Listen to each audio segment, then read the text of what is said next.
Baik, saya akan melanjutkan pemahaman materi saya tentang pemikiran Salafiyah klasik.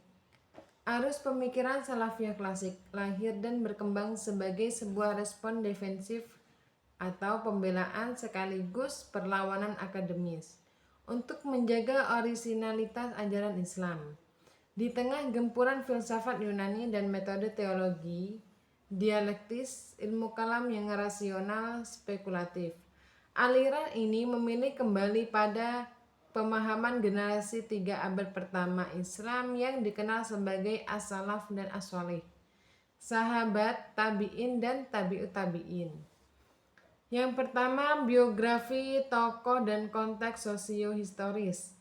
Yang pertama, Imam Ahmad bin Hambal pada tahun 164 sampai 241 Hijriah atau 780 sampai 855 Masehi.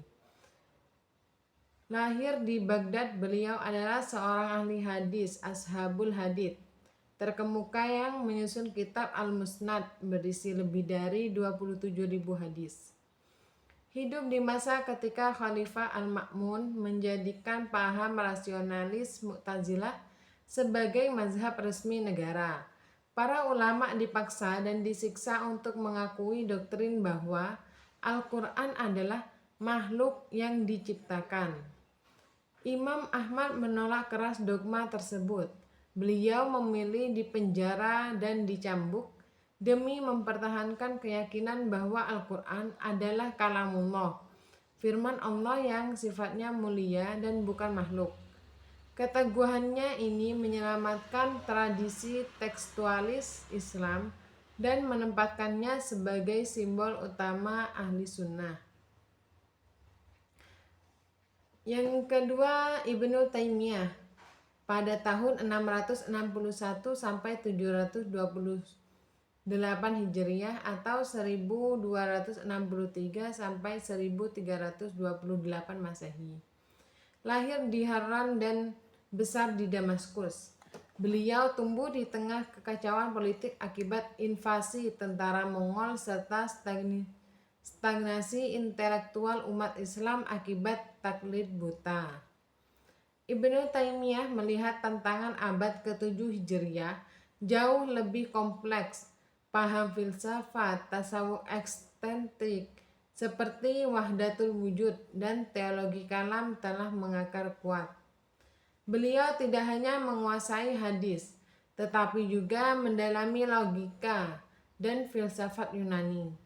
Ibnu Taimiyah merombak gaya pembelaan salaf dari yang semula hanya bertahan menolak berdiskusi menjadi menyerang balik argumen para filsuf dan teolog dengan logika yang sangat tajam. Akibat tulisan dan fatwanya yang dinilai radikal oleh otoritas zaman itu, beliau berkali-kali dipenjara hingga wafat di dalam kastil Damaskus. Selanjutnya, konsep akidah Salafiyah klasik. Yang pertama, pembagian tauhid 3 serangkai. Yang pertama, tauhid rububiyah, meyakini Allah sebagai satu-satunya pencipta, pemilik dan pengatur jagat raya. Konsekuensinya mengakui ini saja belum cukup, karena kaum musyrik Quraisy zaman dahulu pun mengakui bahwa Allah adalah pencipta langit dan bumi. Tauhid uluhiyah, mengesahkan Allah secara mutlak dalam segala bentuk tindakan ibadah makhluk, seperti doa, nazar, dan sembelihan. Konsekuensinya menolak segala bentuk perantaraan, tawasul yang dilarang kepada kuburan orang soleh, dan menuntut pemurnian ketundukan hukum hanya kepada hukum Allah. Yang ketiga, tauhid asma wa sifat, menetapkan nama-nama dan sifat-sifat Allah sesuai dengan apa yang tertera dalam Al-Quran dan hadis sahih.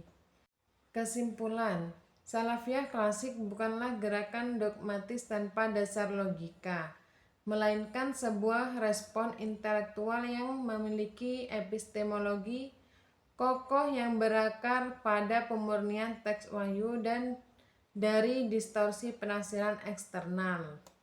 Baik, mungkin cukup sekian pemaparan materi dari saya. Kurang lebihnya saya mohon maaf. Wabillahi taufiq wal hidayah. Wassalamualaikum warahmatullahi wabarakatuh.